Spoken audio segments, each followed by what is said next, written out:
Le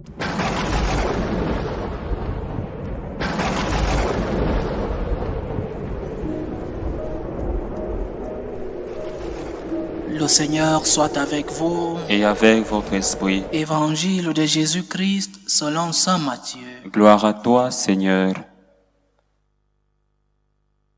En ce temps-là, les disciples de Jean le Baptiste s'approchèrent de Jésus en disant: Pourquoi, alors que nous et les pharisiens nous jeûnons, tes disciples ne jeûnent-ils pas? Jésus leur répondit: Les invités de la noce pourraient-ils donc être en deuil pendant que le temps où l'époux est avec eux? Mais des jours viendront où l'époux leur sera enlevé, alors ils jeûneront. Et personne ne pose une pièce d'étoffe neuve sur un vieux vêtement, car le morceau ajouté tire sur le vêtement et la déchirure s'agrandit. Et on ne met pas du vin nouveau dans de vieilles outres. Autrement, les outres éclatent, le vin se répand et les outres sont perdues. Mais on met le vin nouveau dans des outres neuves et le tout se conserve. Acclamons la parole de Dieu. Louange à toi, Seigneur Jésus.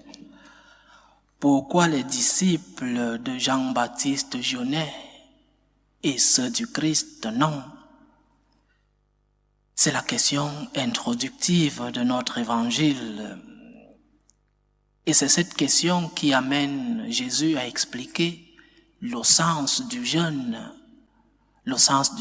chrétien, pas du jeûne d'autres religions. Le jeûne chrétien, quel sens a-t-il? Les disciples de Jean jeûnaient parce que le jeûne avait un sens préparatoire, se préparer pour la venue du Messie qu'on attendait. C'était un renoncement au plaisir de la chair pour mettre l'accent à un désir spirituel. Ce que faisaient les disciples de Jean pour préparer la venue de Jésus, les disciples de Jésus n'ont pas besoin de le faire, puisque Jésus est déjà avec eux. Mais ce Jésus qui est arrivé, nous ne l'avons pas pleinement. Notre union avec lui n'est pas pleine, n'est pas définitive.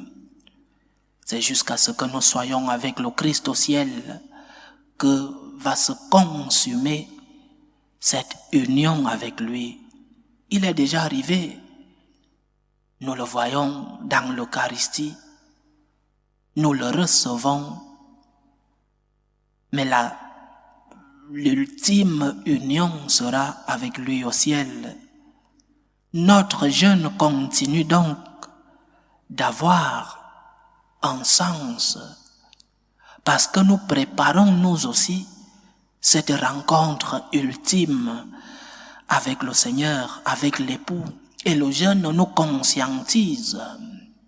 Nous devons jeûner pour préparer nos corps et nos esprits à cette union, à cette rencontre définitive au ciel.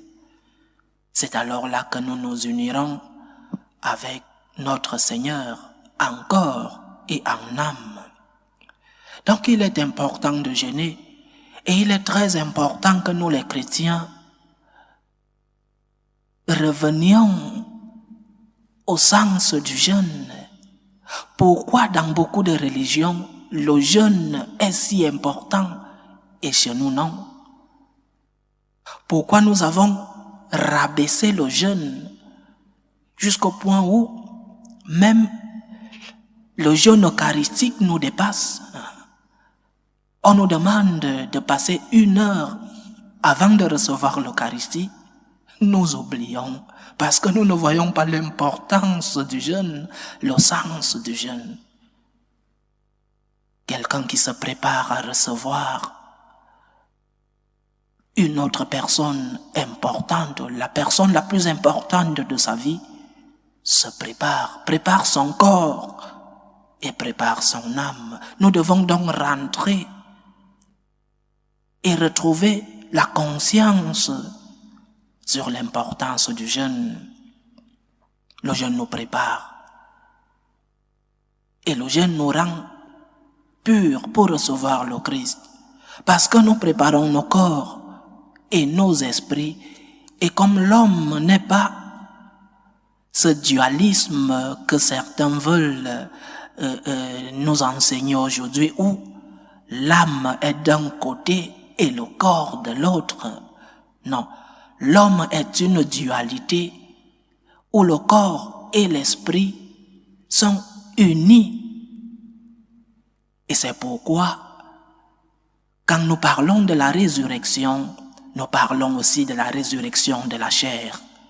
Parce qu'un corps sans son esprit est inanimé.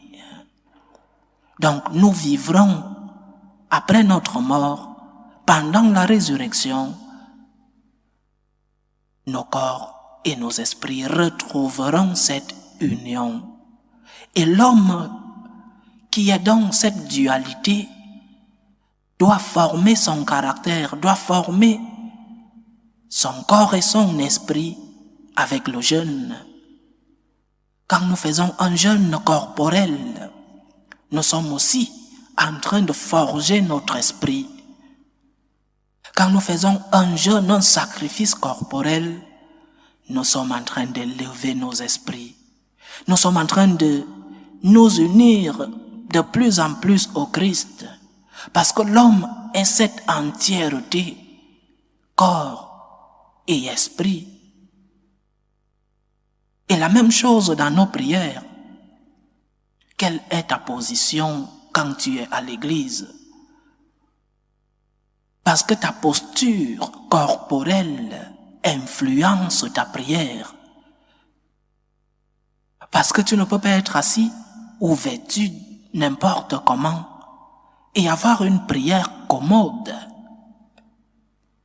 L'homme est une entièreté. Et le jeûne nous permet de surmonter ce faux dualisme qui nous dit que l'âme est d'un côté et le corps de l'autre. Le jeûne spiritualise notre corps et nous devons rentrer à cette culture du jeûne. L'Église nous enseigne les moments où nous devons jeûner. Le sens religieux du jeûne, c'est cette préparation à l'union avec le Christ. Mais aussi, nous devons jeûner quand nous faisons des promesses au Seigneur, quand nous lui demandons une faveur spéciale. Nous devons préparer nos corps et nos esprits, faire un sacrifice pour que le Seigneur voie que la volonté y est. Parce que nous faisons un sacrifice corporel, parce que nous faisons un sacrifice spirituel. Pourquoi les disciples de Jean-Baptiste jeûnaient et ceux du Christ non? Pourquoi ne jeûnons-nous pas aujourd'hui? Aujourd'hui, il y a la mode du jeûne intermittent pour ceux qui veulent perdre du poids. Notre jeûne doit être religieux. La pénitence. Faire de la pénitence par amour pour Dieu. Faire de la pénitence pour s'unir plus intimement à notre Dieu. Loué soit Jésus-Christ. À jamais.